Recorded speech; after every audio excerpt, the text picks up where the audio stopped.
Hello दोस्तों, एक बार फिर स्वागत है आपका अपने यूट्यूब चैनल स्टेनो गुरुजी स्टडी सेंटर में। दोस्तों आज के वीडियो में हम लोग प्रैक्टिस करने वाले 80 वर्ड प्रति मिनट के स्पीड से डिक्टेशन यहाँ पे लिखेंगे, वो भी शब्द चिन्ह के साथ होगा। दोस्तों ये नए अंदाज में है, ठीक है, ये एकदम नए अंदाज में है। अभी तक ऐसा डिक्टेशन आप यूट्यूब पे ढूंढेगा नहीं मिलेगा, मतलब इस तरीके से पीडीएफ आपको नहीं मिलेगा। ये बिल्कुल नए अंदाज में स्टेनोग्राफर की तैयारी करने वाले जरूर देखें।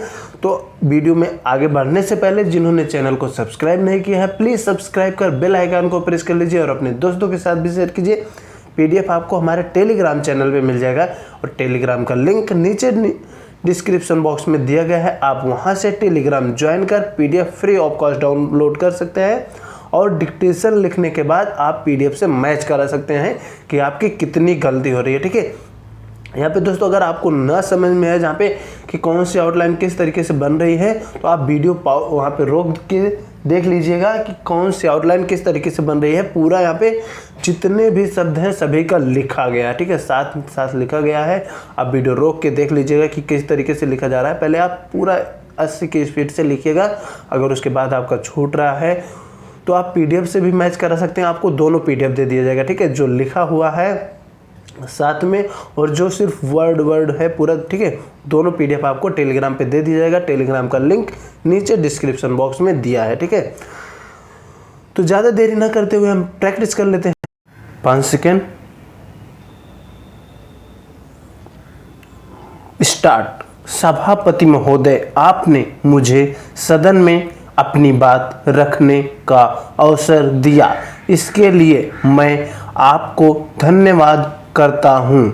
जब मैं पहली बार इस सदन का सदस्य बनकर आया था तब मैंने अपनी मातृभाषा में सदन को संबोधित किया था। मेरी मातृभाषा तेलुगु है, इसलिए नियम के अनुसार मैं तेलुगु में भी अपनी बात रख सकता हूँ, परंतु मुझे लगता है कि आज हिंदी में सदन को संबोधित करूं, क्योंकि सत्ता पक्ष से होने के नाते मेरा दायित्व बनता है कि मैं संघ की राजभाषा का सम्मान करूं।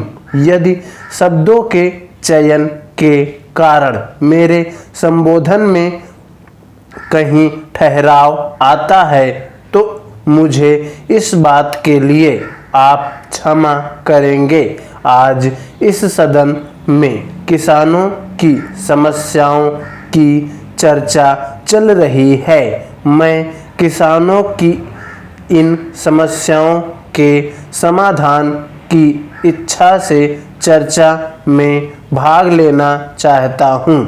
आज देश में किसानों की सबसे बड़ी समस्या उनकी फसलों के मूल्य निर्धारण से संबंधित है। मैं आपके माध्यम से मंत्री महोदय से यह जानना चाहता हूं कि क्या यह समस्या केवल छोटे किसानों की है। मैं समझता हूं कि ऐसा नहीं है। हमारे देश के समस्त किसानों की इस समस्या ने खेती बाड़ी से संबंधित कई और समस्याओं को जन्म दिया है।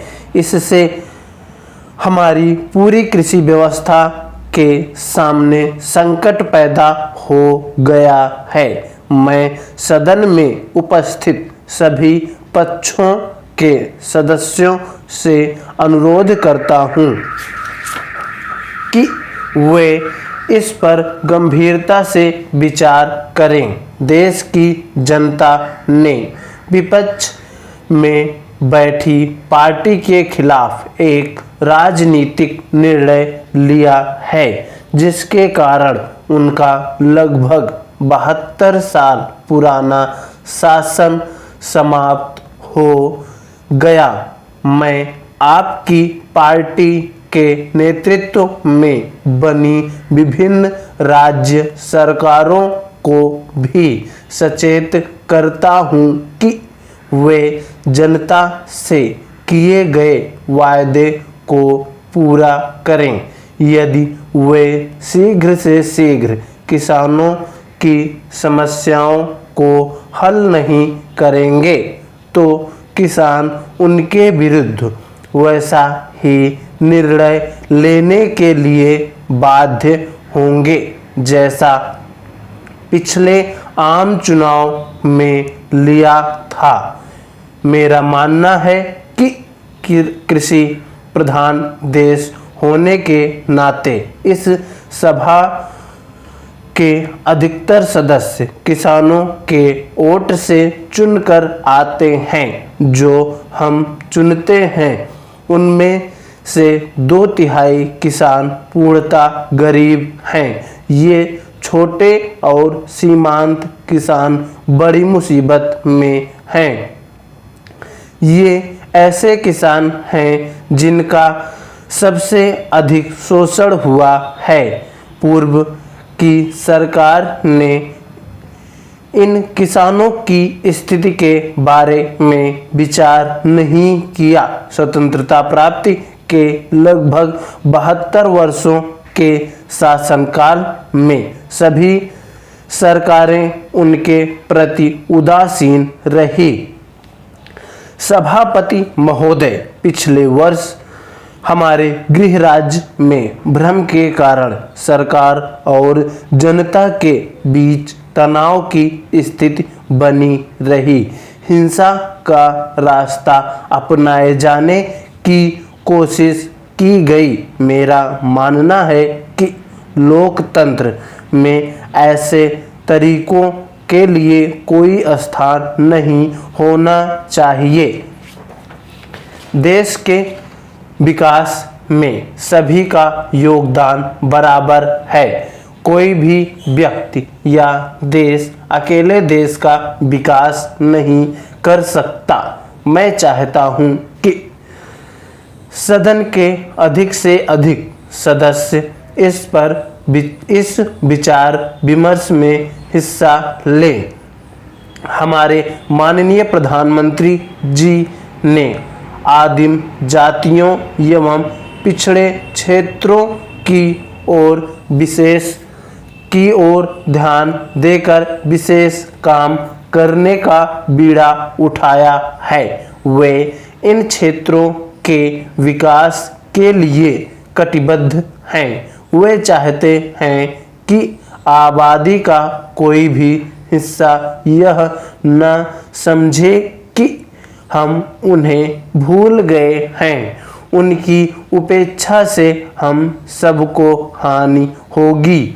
इस समय उनका ध्यान पूर्वोत्तर क्षेत्र की जनता की ओर है। वर्षों तक इन इलाकों में आवागमन की बहुत बड़ी समस्या रही।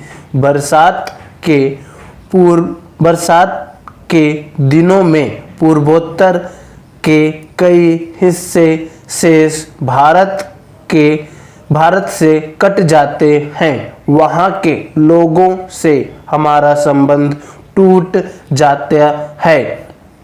हमारी सरकार ने इन बढ़ती हुई दरारों के चक्र को नियंत्रण में लाने और वहाँ रोजगार पैदा करने की दिशा में सफलता पाई है।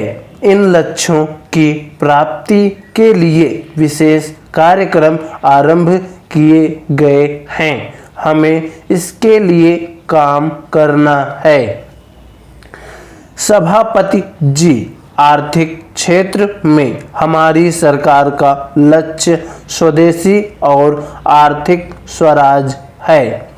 हमें अंतर्राष्ट्रीय जगत को यह विश्वास दिलाना होगा कि हमारे अंदर केवल अपने पैरों पर खड़े होने की क्षमता नहीं है, बल्कि विश्व का नेतृत्व करने की भी क्षमता है। मैं आपके माध्यम से कुछ ऐसी समस्याओं की ओर ध्यान आकर्षित करना चाहता हूँ जिनको मैं स्वयं बहुत महत्व देता हूँ। पहली और सबसे प्रमुख बात यह है कि जब भी राष्ट्रीय हित की बात हो, हमको दलगत स्थिति के ऊपर उठकर काम करना चाहिए।